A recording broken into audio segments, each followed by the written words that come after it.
Hello and welcome to the Album Man. And on today's episode of Random Review, we're going to be covering Slash's Snakepit, It's 5 O'Clock Somewhere. Just to explain how this series works briefly before we get into the review, I draw an album out of the magic envelope which has albums suggested by subscribers in the comments section below, so please leave your suggestions in the comments section below if you want them added to the envelope, and we draw a new album at the end of each episode. Now, just one thing to clarify, the last one we did draw was actually Ain't Life Grand by this band, but I decided to change it to It's 5 O'Clock Somewhere, simply because, well, it's an album I own, and I really like doing albums I own, so I can listen to them on my hi-fi, which is always a bit more fun. And I knew this one a whole lot better than Ain't Life Grand. I would like to cover all of Slash's albums, to be honest, so Ain't Life Grand I put back in the envelope, could easily get drawn again, I'll do it then. So, this album, this was released in 1995 when Slash was still in Guns N' Roses, and is his first solo venture. And more of a solo, I mean it's not quite, it's more of a band. It tends to be this album here that's considered his first solo album. And this, as I said, this was before he left GNR, which was in October '96, if I remember correctly, though the band were inactive at the time of the release of this album. In fact, this album actually has quite a few Guns N' Roses members on it, with Matt Sorum, the drummer from the Use Your Illusion albums, and Spaghetti Incident being the drummer here, Gilby Clarke on rhythm guitar, who of course replaced Izzy Stradlin during the Use Your Illusion tours, and also Dizzy Reed appears on keys. And completing this lineup is Mike Inez, the Alice in Chains bassist, and Ben Dover of Jellyfish on vocals.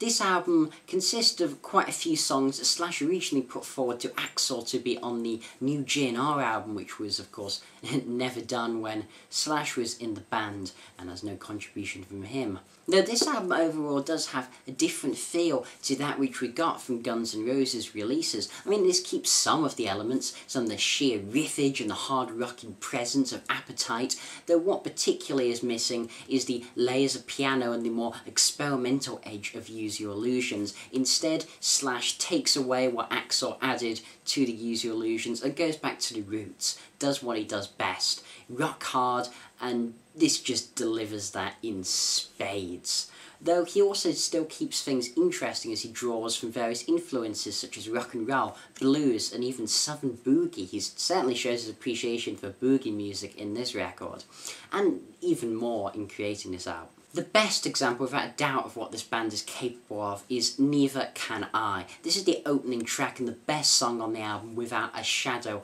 of a doubt. It's actually quite a dark track to open this album, which in general is quite sort of a fun, party rocking album.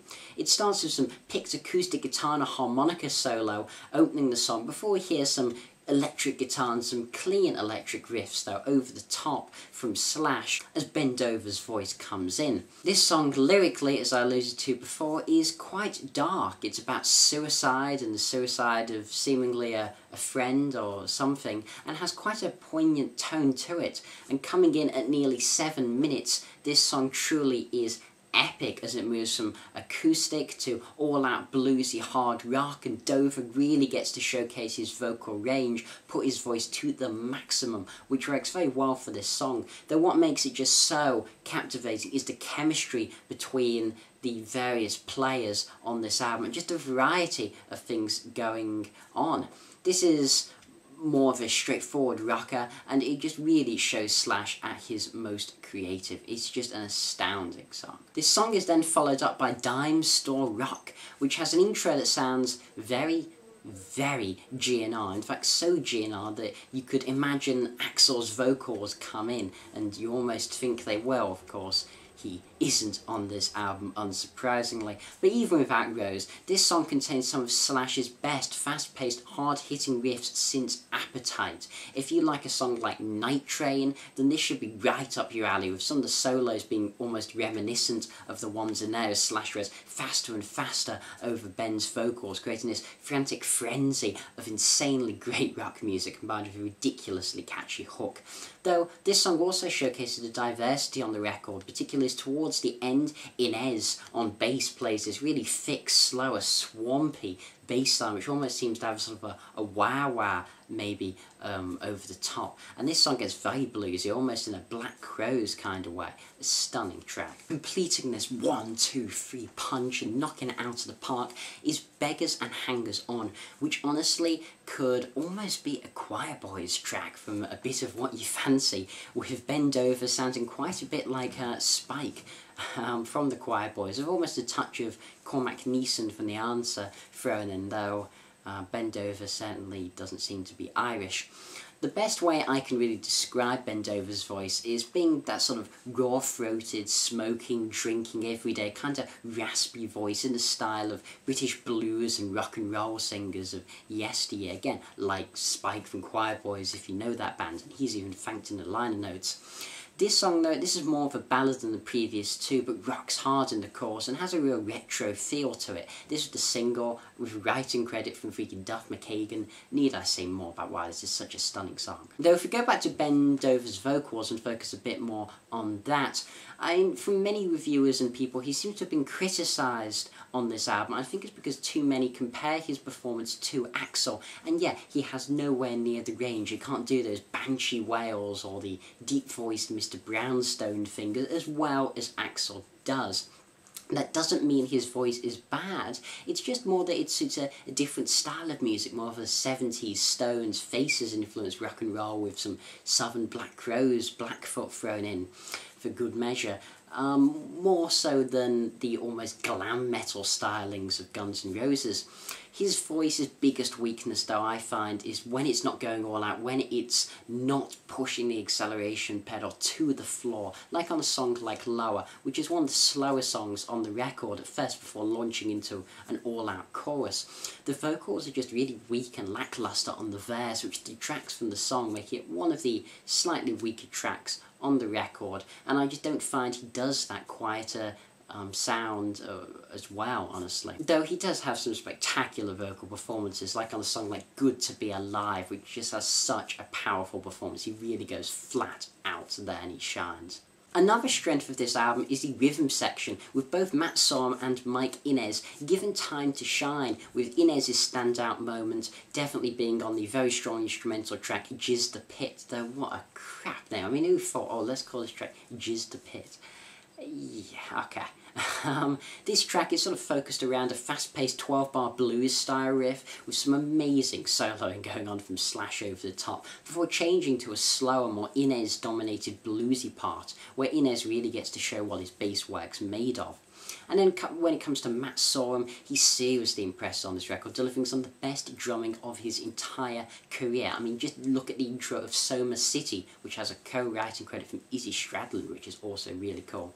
And that's just such a skillfully executed, really, I mean, the intro of that song, it has this really tough crossover drum part that he just nails. It's one of the best drum intros I've heard for a long time. And the drums really drive this song, because Phil's adding an extra dimension throughout the album. Though, of course, where this album really, what it's really about is the guitars. That's where it excels, with Slash and Gilby Clarke playing off each other in a way almost reminiscent of Slash and Izzy's dynamism together, though I'm not sure anything could quite beat the Izzy-Slash partnership. Clarke's rhythm guitar is solid throughout, and he showed himself to also be a surprisingly great songwriter, having co-writing credits on many of the tracks and completely writing the song Monkey Chow, which almost has a straight-up, fast-paced quality like Garden of Eden to it. It's more of a hard rocking track coming in at 4 minutes, and the weirdest thing is that even though it's written by Gilby, I could definitely imagine it's a Guns song. It's one of the more Guns-sounding songs on the album, particularly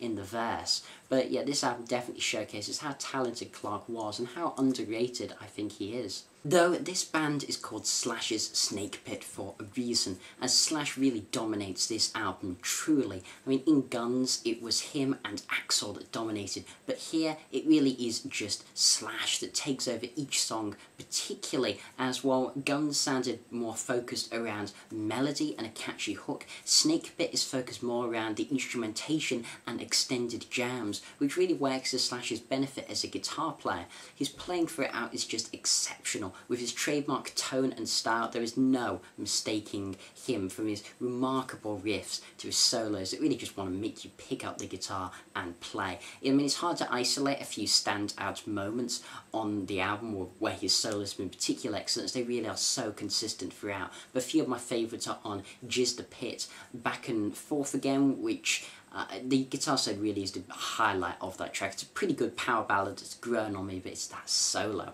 And I Hate Everybody But You, which is actually one of the worst tracks on the album, definitely quite fillerish, except for the guitar solo. It's one of, if not the best guitar solo on the album, just really encapsulates that melodic, bluesy style of Slash and solos, making every note count. They're still being played at a decent speed. Now, there definitely are some weaker aspects to this album. The lyrics throughout are pretty pedestrian and very mediocre in general. There's rarely a lyric on this record that I find well written or interesting, honestly. Axl's lyrics and Guns overall were definitely superior to this. Sometimes the lyrics can even be quite a detriment to the song. For example, on the track Be the Bowl, there's a lyric that goes, "Be the ball, don't try to set your sights," and many of the chorus lyrics of that song are just pretty crap, honestly. The greatest flaw is just how long this album is, and as a result how there is some fill. I mean, this album is nearly 70 freaking minutes. I always say that an album should be between 40 and 50 minutes. Personally, I find that to be the sweet spot in having enough to satisfy you, but not outstaying its welcome. Unless, of course, it's a concept album, then special parameters are in place there. I just find this album almost outstays welcome just a tad bit. Some of the tracks towards the second half feel like they could have been cut. Be the Ball, Doin Fine, and I Hate Everybody But You being some of the weaker tracks. Still, overall, I really do find this a highly enjoyable album, as it's just got a sound throughout that I love, and contains some of the best elements from my favourite band of all time, Guns N' Roses, with Slash's influence to create a more retro-sounding, classic blues rock album that's highly underrated and really features some of the best guitar playing of his career and some of the best guitar playing of the 90s, I would argue. I'm going to give this album an 8 out of 10 and recommend it to any Guns N' Roses fan to check it out immediately. And I'm going to end this review with a nice controversial statement. Are you ready? This is far more of a Guns N' Roses album than Chinese Democracy ever will be or ever was. Okay, it's now time to draw the album for next time's random review. So let's see what we get. And it will be, it looks like it's going to be a long title. Oh, Pantera's Cowboys from Hell. I know my handwriting's appalling, but Pantera's Cowboys from Hell, that should be a very interesting album. A groove metal, thrashy classic. Definitely my favourite from the band. Yeah, I look forward to covering that one. This has been TheAIbumMan. Thanks for watching. Comment, rate, subscribe, and as usual, long live rock and roll.